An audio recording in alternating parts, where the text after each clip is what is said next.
నమస్తే, welcome to Leo. మనతో ఉన్నారు పొలిటికల్ అనలిస్ట్ శ్రీలీల గారు. నమస్తే అండి. నమస్తే అండి. ఎమ్మెల్సీ అనంతబాబు వాస్తవానికి వీధి సుబ్రహ్మణ్యం తన సొంత డ్రైవర్ని చంపిన తర్వాత డోర్ డెలివరీ చేసి తన తండ్రికి కూడా లంచం ఇచ్చి తర్వాత దాదాపు 2.5 ఎకరాల ఆస్తి సంబంధించి ఆశ చూపి వాళ్ళ ఇంట్లో వాళ్ళ తమ్ముడు వీధి నవీన్కి ఒక ఉద్యోగం ఇస్తానని చెప్పి ఇన్ని రకాలుగానే చెప్పి లంచాలు అన్నీ చూసాం. తర్వాత చంపడం, డోర్ ఇవన్నీ అయిపోయాయి. అయితే ఆ యొక్క కేసు మీద అరెస్ట్ అయినటువంటి ఒక అనంతబాబుకి అప్పుడు అరెస్ట్ అయిన తర్వాత బెయిల్ తీసుకోవడం, బెయిల్ తీసుకునేటప్పుడు కొన్ని ఆంక్షలు పెట్టారు.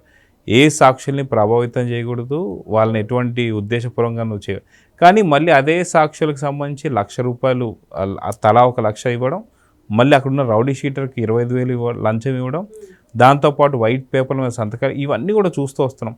ఏ మొహం పెట్టుకొని మళ్ళీ బెయిల్కి వెళ్తున్నాడు అంటే ఏం చెప్తారు? ఎమ్మెల్సీ అనంతబాబు ఏంటండి, ఆ వైఎస్ఆర్సీపీ పార్టీ బ్యాచ్ అంతా కూడా వితిన్ జగన్మోహన్ రెడ్డి గారితో సహా వాళ్ళ చరిత్ర ఏంటి అంటే, నిన్న నారా లోకేష్ గారి డైలాగ్ ఉంది కదా, మాది గూగుల్ డేటా అయితే వాళ్ళది గొడ్డల data, both are not same అన్నట్లుగా వీళ్ళది మరి ఏంటి, ఆ గొడ్డలితో ఉన్న వీళ్ళ అనుబంధం ఏంటి, మరి అలాంటి కార్యక్రమాలు చేస్తూ ఉంటారా? వాళ్ళకి ఏమాత్రం కూడా కొంచెం కూడా మేము చేసిన పని ఏంటి, మరి ఇలాంటి పని చేసి సొసైటీలో ఎలా తిరుగుతాము ప్రజాప్రతినిధులు అని చెప్పుకుంటూ, రాజకీయ నాయకులు అని చెప్పుకుంటూ అనేది లేదు.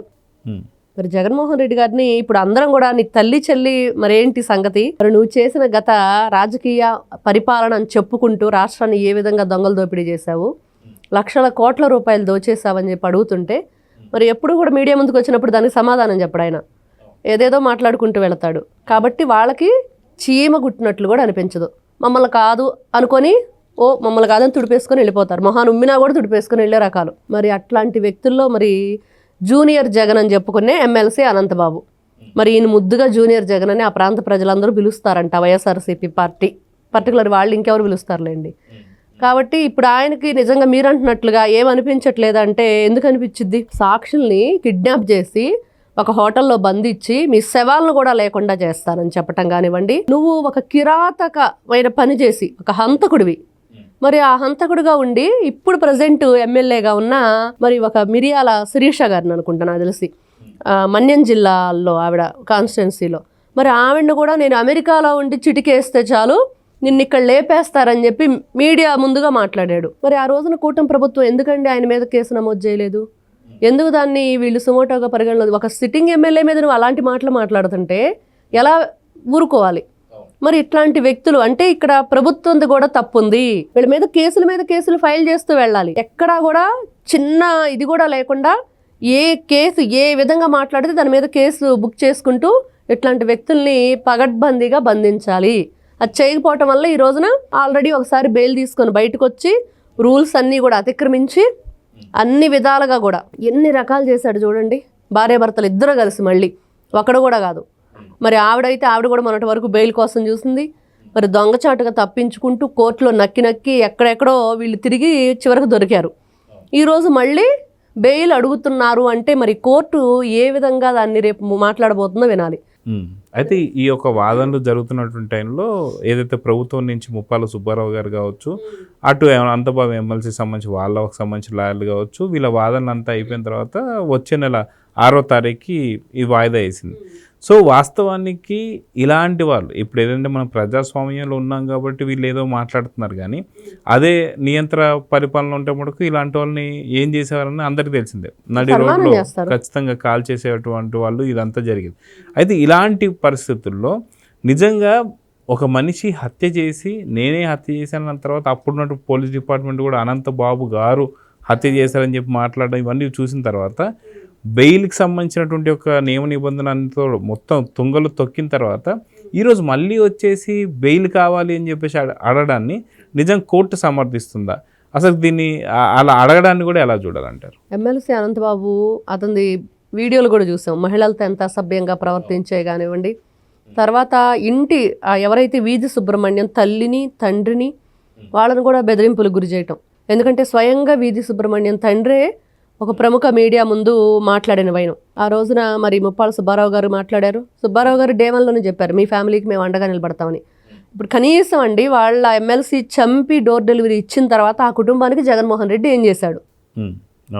కూటమి ప్రభుత్వం అధికారంలోకి వచ్చాక ఒక ఎస్సీ సామాజిక వర్గానికి చెందిన వీళ్ళకి భూములు ఇవ్వటమే కాకుండా స్థలాలు ఇవ్వటమే కాకుండా వీధి సుబ్రహ్మణ్యం తమ్ముడికి మరి దాంట్లో జాబ్ ఇవ్వటమే, ఇవన్నీ కూడా అన్ని రకాలుగా వాళ్ళకి అండగా నిలబడింది. ప్రభుత్వ లాయర్గా సుబ్బారావు గారిని నియమించడం కానివ్వండి, అడుగడుగునా వాళ్ళకి ఎంత హెల్ప్గా ఉంది ఈ రోజున కూటమి ప్రభుత్వం. మరి ఎవరు మరి నా ఎస్సీలు, నా ఎస్టీలు, నా మైనార్టీలు అని చెప్పుకుంటా మరి బీసీలను మేమేదో ఉద్ధరిస్తాము, బీసీలు మేమేదో చేస్తామని చెప్పేసి ప్రతిసారి రజనీ మాట్లాడితే నేను బీసీ బిడ్డననిద్ది, మరి జోగి రమేష్ మాట్లాడితే నేను బీసీ బిడ్డను అంటాడు. ఏం చేశారు వీళ్ళు? మరి అనంతబాబు చూస్తే, మరి ఈయన చూస్తే ఈ రోజున ఒక ఎస్సీ సామాజిక వర్గాన్ని వ్యక్తిని చంపి మరి డోర్ డెలివరీ ఇచ్చి వీళ్ళందరినీ కూడా ఎన్నో రకాలుగా ఇబ్బందులకు గురి చేసి మళ్ళీ ఫోన్లు లేవు, వీళ్ళకి అసలు ఫోనే లేదంట. జగన్మోహన్ రెడ్డి గారికే కాదు, వీళ్ళకి కూడా ఫోన్లు ఉండవు, ఫోన్ నెంబర్ ఉండదు, అసలు ఫోనే వాడరు.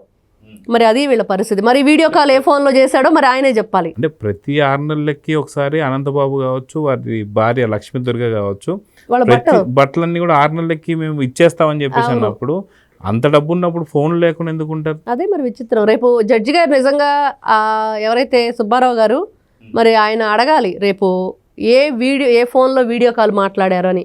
అంటే స్వయంగా మీ భార్య ఫోనే తీసుకొని మీరు మహిళలతో అసభ్యకరంగా వీడియో కాల్స్ మాట్లాడారా అది కూడా చెప్పాలి. అంటే ముందుగానే మేము నేరం చేస్తాము, నేరమే మా యొక్క ప్రవృత్తి అనుకున్న వాళ్ళు వేరే నంబర్ పైన కానీ వేరే వాళ్ళ పేర్ల పైన కానీ సిమ్ కార్డు తీసుకుంటారు. సో అలా తీసుకున్న సిమ్ కార్డులా అలా చూడాలంటారా? ఖచ్చితంగా అండి. రోజున మనం చూస్తే సజ్జల భార్గవరెడ్డి సోషల్ మీడియాలో ఏ విధంగా విచ్చలవిడిగా రెచ్చిపోయారో తెలుసు. మరి అతన్ని ఇన్ని రకాల సిమ్ కార్డులు ఎవరెవరు పేరు మీద తీశారు, ఎలా తీశారు, ఎందుకు తీయవలసి వచ్చింది, దీని వెనక మీరు అసలు ఎంత డబ్బు తీసుకున్నారు అని అడిగితే మరి ఒక్కదానికి సమాధానం చెప్పారా?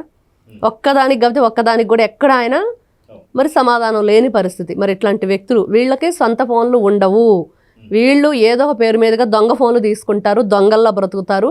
వీళ్ళ జీవితమే దొంగలకి ఆదర్శంగా అనమాట.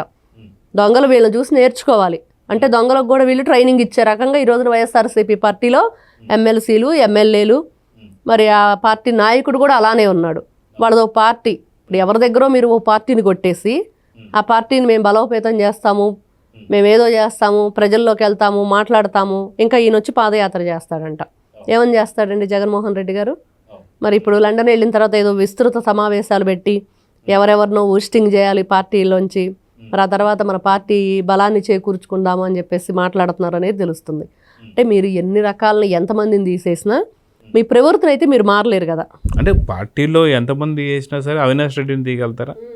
అవినాష్ రెడ్డిని తీసేటువంటి ఒక ఏమంటారు అనమాట దమ్ము ధైర్యం జగన్మోహన్ రెడ్డికి సస్పెండ్ చేసిన దువ్వాడ శ్రీనివాస్తోనే మాట్లాడిన తర్వాత, వాళ్ళతో మాటామంతి కలిపిన తర్వాత, వాస్తవానికి అసలు వైసీపీ పార్టీలో ఉండేటువంటి ఒక క్యారెక్టర్ ఉన్నటువంటి ఒక 3 పేర్లు చెప్పగలుగుతారంటే ఏం చెప్తారు? ఎవరు చెప్పరండి. ఎవరు చెప్తారు? ఎవరికి ఉంది క్యారెక్టర్ చెప్పండి.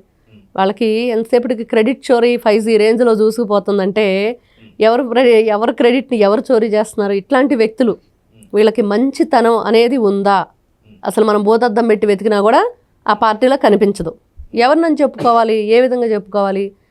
ఏదో ఒక అవినీతి, ఏదో ఒక మరక అంటించుకొనే ఉన్నారు వాళ్ళు. కనీసం దాన్ని కడుక్కునే ప్రయత్నం చేయకుండా ఆ మరకల్ని ఎదుటి వాళ్ళకి రుద్దాలని చూసే ప్రయత్నంలో ఈ రోజున వాళ్ళు దొరికిపోతూ, అయినా కూడా వాళ్ళ మేకపోతు గాంభీర్యం చూడండి.